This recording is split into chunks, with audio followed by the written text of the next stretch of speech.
starting with the grateful name of Allah, who is the most merciful and the most mighty. This is my lecture number 12 of class 9th English, and today we will do the exercise of unit number 3, Qaid, a great leader. Let's see what we will do in the exercise.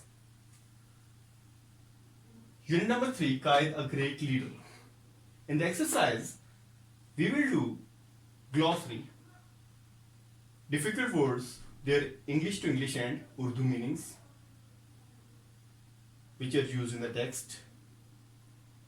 Then we will do the short questions and I'll give you the answers of those short questions. I'll explain the short questions and I'll also give you the key points of the answers, and then choose the correct options that are in your book.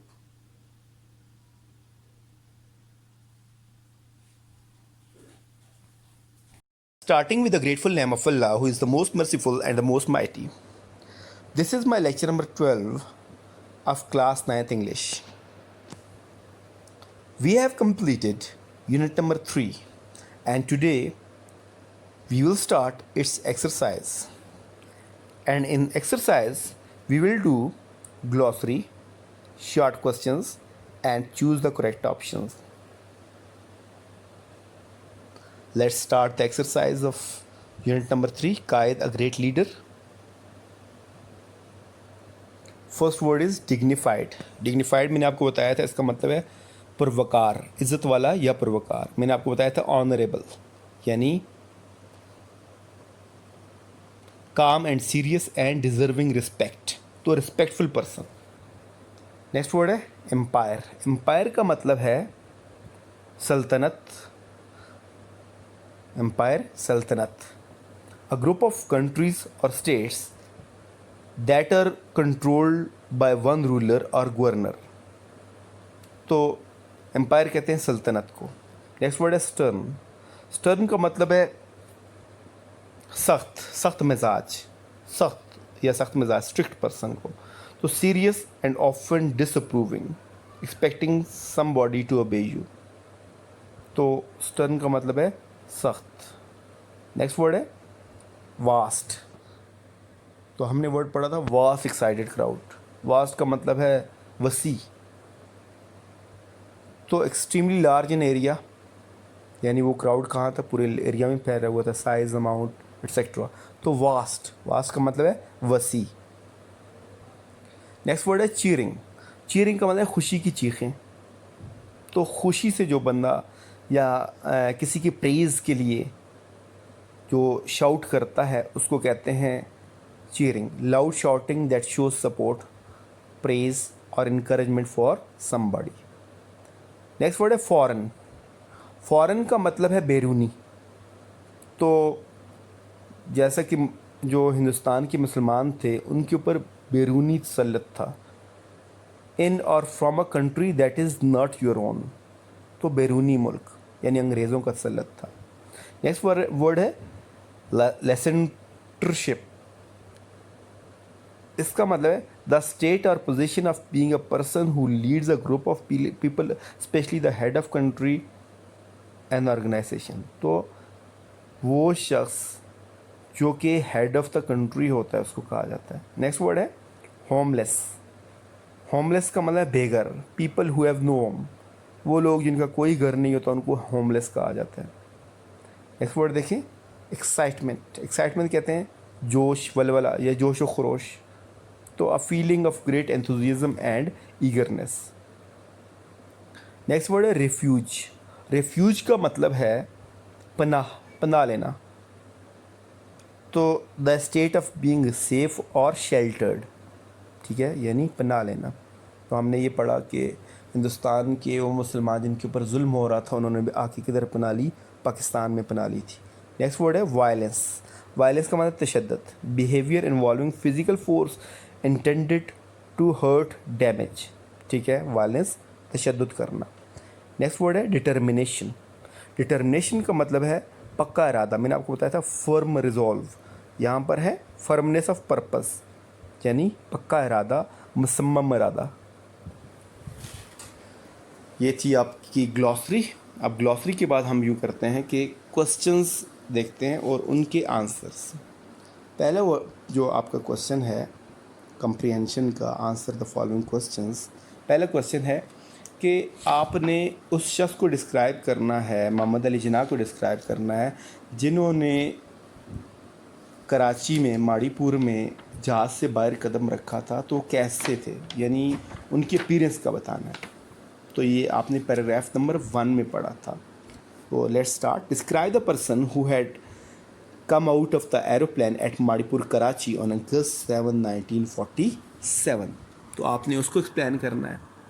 तो the person who had come out of the aeroplane at Mauripur Karachi was our great leader Quaid-e-Azam. He was tall and dignified man who was wearing a pure white sherwani. He was calm and serious.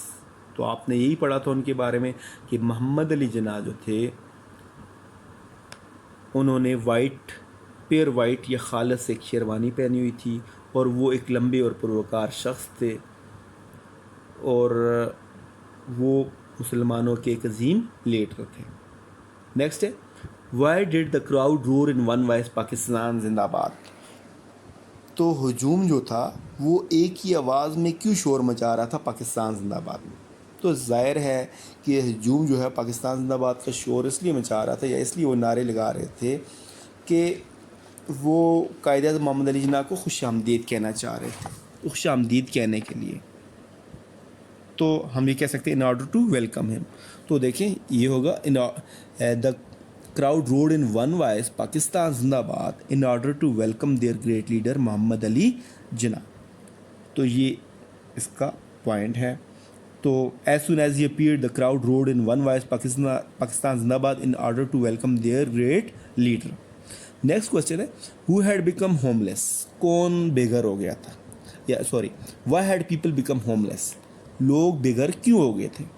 तो हमने पढ़ा था लोग इसलिए बेघर हो गए थे क्योंकि पाकिस्तान और इंडिया दो अलग अलग मुल्क बन गए थे, तो फिर लोगों को मारा जा रहा था। इसलिए वो लोग जो कि हिंदुस्तान से पाकिस्तान आ रहे थे तो वहाँ पर उनको रोड्स पे, रेलवेज़ के ऊपर हिंदू मार रहे थे। तो देखें, after the independence millions of people became homeless during their migration to Pakistan. They were being attacked and killed on the roads and railways by Hindus. Thus, they came empty-handed as they were trying to reach their new homeland, Pakistan. Next, देखें, why did Quaid-e-Azam look satisfied? Quaid-e-Azam Mohammad Ali Jinnah satisfied क्यों थे, वो मुतमईन क्यों दिख रहे थे। तो हमने पढ़ा था, मैंने आपको बताया भी था जब हम टेक्स्ट पढ़ रहे थे कि मोहम्मद अली जिन्ना इसलिए सेटिस्फाइड थे कि वो जानते थे कि उनके काम का ज़्यादातर हिस्सा या बड़ा हिस्सा मुकम्मल हो गया। ठीक है, तो यहाँ से होगा द कायद-ए-आज़म लुक्ड सेटिस्फाइड, क्योंकि क्वेश्चन जो है आपका पास्ट में, तो आपने यहाँ पर भी वर्ब में पास्ट डालना है। तो the Quaid-e-Azam looked satisfied because he knew that the greater part of his work was done. By the force of determination and leadership, a small defeated group who was ruled by a foreign power had become the greatest of Muslim states and the fifth largest nation of the world. Next question है, what did Qaid-e-Azam tell the people about equal rights? तो equal rights के बारे में मोहम्मद अली जिन्ना ने लोगों को क्या कहा था। तो Qaid-e-Azam told the people about equal rights. You may belong to any religion or caste, we all are citizens of one state. या पूरा इस इन्होंने जो अपने एड्रेस में जो बातें कही थी, उन्होंने कहा था you are free to go to your mosque, your temples, you are free to go to your mosque or any other place of worship in this state of Pakistan. You may belong to any religion or caste, we all are citizens of one state. तो ये जो बातें मोहम्मद अली जिन्ना ने ये कही थी कि तुम सब आज़ाद हो अपने मंदिरों में, अपने मसाजिद में जाने के लिए, चाहे तुम जिस भी मज़हब से तल्लुक़ रखते हो, हम सब के सब बराबर शहरी हैं। तो ये इक्वल राइट्स के बारे में, बराबरी के बारे में कहा था मोहम्मद अली जिन्ना ने। Find a sentence from the text having cause and effect. Cause और इफेक्ट वाला आपने सेंटेंस इसमें ढूंढना है। तो देखिए, काज और इफ़ेक्ट ये है कि मैं पहले सेंटेंस बोलूँगा, फिर उसका आपको काज और इफ़ेक्ट दोनों बताऊँगा। There was much in those days of violence to sadden जनाब। यहाँ पर देखें दो बातें हैं। पहला काज है वायलेंस, यानी तशद्दुद की वजह से। उन तशद्दुद की उन दिनों में ऐसा बहुत कुछ था जिसने मोहम्मद अली जिन्ना को अफसरदा कर दिया था या गमगीन कर दिया था। तो वायलेंस काज है और उसका इफ़ेक्ट क्या है, सैड कर दिया था इसने जिन्ना को।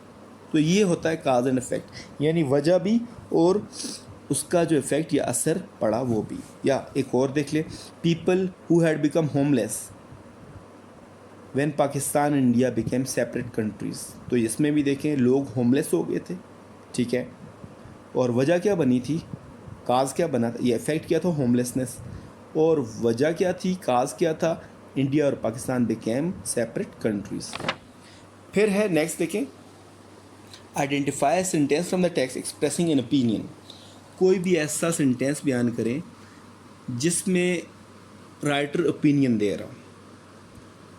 तो हम जब पढ़ रहे थे तो हमने देखा कि मोहम्मद अली जिन्ना के बारे में हमने ये पढ़ा था टेक्स्ट में कि मोहम्मद अली जिन्ना खामोश थे, सीरियस थे। तो मोहम्मद अली जिन्ना के बारे में राइटर ये रिमार्क्स देता है कि शायद वो इसलिए सीरियस थे कि शायद वो लाखों लोगों के बारे में सोच रहे थे जो कि बेघर हो गए थे, या शायद वो उन हज़ारों लोगों के बारे में सोच रहे थे जिनके ऊपर हमले हो रहे थे और जिनको कत्ल किया जा रहा था। तो ये जो सेंटेंसेस हैं, मिसाल के तौर पर, perhaps he was thinking of the millions who had become homeless, एक ये। फिर इसी के साथ ये भी है, perhaps he was thinking of the thousands who are being attacked and killed on the roads and railways. तो ये जो सेंटेंसेस हैं ये दोनों ये एक्सप्रेसिंग एन ओपिनियन वाले हैं। नेक्स्ट है choose the correct option for the following sentences और स्टेटमेंट्स। तो आपने जो करेक्ट सेंटेंस है उसको लिखना है, as he drove through the great sea of people that stretched from the airport to the city. In this sentence the metaphor sea of people conveys the idea. तो हमने ये पढ़ा कि जैसे ही वो लोगों के समुंदर में से गुजरे जो कि एयरपोर्ट से लेकर शहर तक फैला हुआ था, इसमें इस्तिआरा इस्तेमाल हुआ है, मेटाफोर इस्तेमाल हुआ है, सी ऑफ पीपल, लोगों का समुंदर। तो ये लोगों का समुंदर किस चीज़ को बयान कर रहे हैं, तो देखें क्या ए है, the people were moving like waves of the sea. क्या लोग मूव कर रहे थे वेव्स ऑफ द सी की तरह या समुंदर की लहरों की तरह? नहीं, ये गलत है। There was a very great number of people, लोगों की बहुत बड़ी तादाद वहाँ पर मौजूद हुई। तो ये बिल्कुल ठीक है, बी, मैंने इसको बोल्ड किया हुआ, ये आपका आंसर है B, there was a great number of people. Next है, एज सुन एज अपीयर्ड, जैसे ही वो आए या सामने आए Mohammad Ali Jinnah, the whole crowd roared in one voice Pakistan जिंदाबाद। तो तमाम क्राउड चलाया या तमाम हजूम चलाया एक आवाज़ में पाकिस्तान जिंदाबाद।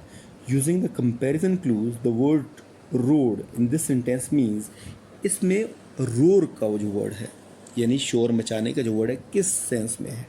एन एंग्री वॉइस, गुस्से की आवाज़ में, a long voice, an irritated voice या एन अनॉयड वॉइस। तो कोई एंग्री, इरिटेटेड या अनॉयड वॉइस नहीं है, लॉन्ग वॉइस, एक लंबी आवाज़, एक ऊंची आवाज़, एक ऊंचा शोर, उसको कहा जाता है अ लॉन्ग वॉइस। नेक्स्ट है number 3, through all the excitement of those first days in the life of the young nation. इस नई कौम के इब्तदाई दिनों में, यंग नेशन नई कौम या नया मुल्क, तो नए मुल्क के इब्तदाई दिनों के जोश व वलवले के दौरान, इन this sentence the phrase young nation, ये जो फ्रेज़ है यंग नेशन, इसका क्या मतलब है? तो पहला ही है newly developed country, undeveloped country, not fully formed country या एन एडवांस्ड कंट्री। तो जाहिर है young nation means newly developed country, नया जो मुल्क बना है यानी पाकिस्तान, उसके बारे में। नेक्स्ट देखिए, Quaid Azam, the man who had made it possible remained calm, serious and sober after independence, because Mohammad Ali Jinnah जो थे वो खामोश रहे और संजीदा रहे। क्यों?